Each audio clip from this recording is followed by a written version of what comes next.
नमस्कार, आज मैं आपको बताऊंगा अमरनाथ यात्रा कैसे करें।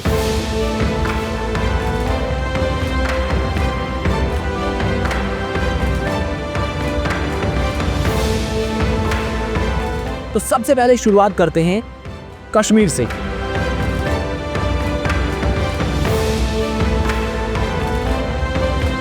कश्मीर में पहलगाम आ जाइए। वहाँ पर दो टाइप से आप काम कर सकते हैं। एक, या तो आप रजिस्टर करवा के आए हैं तो आपको सीधा लाइन में लगना है और चंदनवाड़ी चले जाना है। दूसरा, अगर नहीं आप रजिस्टर करके आए हैं तो वहाँ पर at the time on the spot होते हैं। मेडिकल भी होता है, आपको ऐसे चलकर कहा जाएगा चलिए, आप चलेंगे, चेक करेंगे और उसके बाद आपका मेडिकल हो जाएगा। अगर आप मेडिकल पहले से ही करवा कर आए हैं तो आप वहाँ पर अपना दूसरा रजिस्ट्रेशन फॉर्म भर देंगे और उसको 1 या 2 घंटे लगेंगे। ज़्यादा से ज़्यादा छोटी सी लाइन होती है, बड़ी लाइन नहीं होती। जम्मू में बहुत बड़ी बड़ी लाइनें हैं। जम्मू में भीड़ भाड़ बहुत ज़्यादा। यहाँ आप श्रीनगर में पंथा चौक या पहलगाम में डायरेक्ट रजिस्टर करवा सकते हैं और दूसरे ही दिन अपनी यात्रा शुरू कर सकते हैं। RFID और मेडिकल बहुत इंपॉर्टेंट है। जब आप पहलगाम में अपना मेडिकल लेकर आएंगे तो आपकी RFID बनने में ज़्यादा समय नहीं लगेगा। आपको थोड़ी देर लाइन में लगना है, उसके बाद आपकी RFID बन जाएगी। आपको एक कार्ड मिलेगा, वो कार्ड आप लेकर सुबह यात्रा पर निकल सकते हैं। ये हमको बेवकूफ़ बनाता है। अगर तुम दोनों इधर रुक, तुम दोनों थकावट वाला आदमी है, तुम दोनों मंदिर के अंदर रुक गए।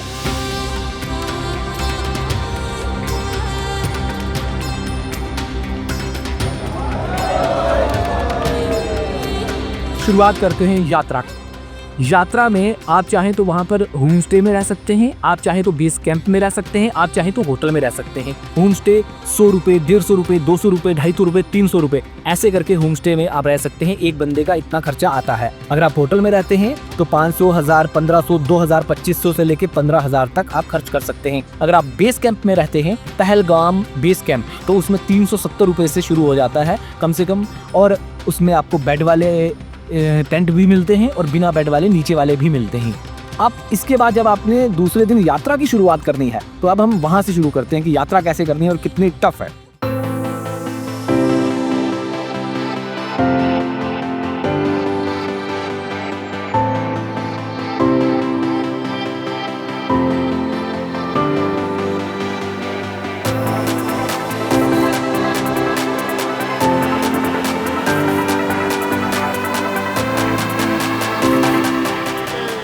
हर हर हर महादेव। सुबह हम फर्स्ट अटेम्प्ट में निकल गए 5 बजे से पहले चंदनवाड़ी के लिए। 18 किलोमीटर चंदनवाड़ी है तकरीबन। फिर उसके बाद आपका पहला पड़ाव शुरू हो जाएगा, पिस्सू घाटी। तो सबसे टफ पड़ावों में एक है और पहला पड़ाव है।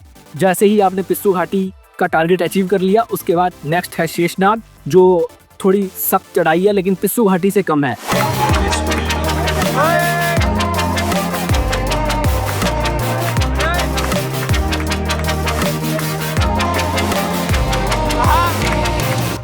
शेषनाग के बाद जो और खतरनाक चढ़ाई है वो है गणेश टॉप की। उसमें आप चाहें तो घोड़ा ले सकते हैं और आप शो ऑफ करने की जरूरत नहीं है। अगर आपको लगता है कि मैं चल सकता हूं तभी चलिए, वरना घोड़ा ले लीजिए, वरना ऑक्सीजन की कमी हो जाएगी। उसके बाद गणेश टॉप के बाद आपको नीचे उतरना है। पोस्टपत्री अच्छी जगह है और उसके बाद सारा स्लो है। वहां से आप पंचतरनी जा सकते हैं। 8 किलोमीटर है पोस्टपत्री से पंचतरनी, और पंचतरनी में आपको विराम करना ही पड़ेगा। अगर नहीं करेंगे, क्योंकि रीजन उसके पीछे ये है कि गुफा में दर्शन की भी एक टाइमिंग होती है। सुबह 6 बजे तक ही गुफा के, शाम 6 बजे तक ही दर्शन हो सकते हैं। आप पंचतरनी में किसी भी हालत में अगर पहलगाम वाले रूट से चले हैं तो लगता नहीं है कि आप 5 बजे या 6 बजे तक पहुंच पाएंगे, और जब पहुंच ही नहीं पाएंगे तो आपको आगे जाने ही नहीं दिया जाएगा। इसीलिए पंचतरनी, या तो आप शेषनाग में विराम कर लीजिए। जब शेषनाग में आप रुक गए तो दूसरे दिन आप पंचतरनी सही टाइम पर क्रॉस कर लेंगे और आप पंचतरनी से भी आगे गुफा में दर्शन करने के लिए जा सकते हैं।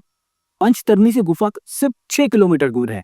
4 किलोमीटर पे संगम आ जाएगा, उसके आगे 2 किलोमीटर पे गुफा है। घोड़े वाले जो हैं वो 1 किलोमीटर पहले उतार देते हैं और तकरीबन आपको कुछ सीढ़ियां चढ़नी होती हैं। चलना आपको तो भी पड़ेगा। और संगम की जो चढ़ाई है वो थोड़ी सी खतरनाक है, बाकी सब नॉर्मल है। आप आराम से अपनी यात्रा पूरी कर सकते हैं।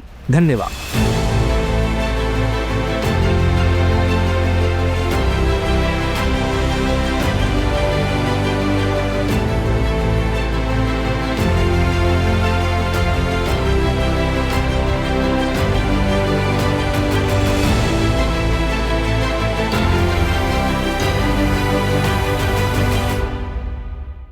हर हर महान।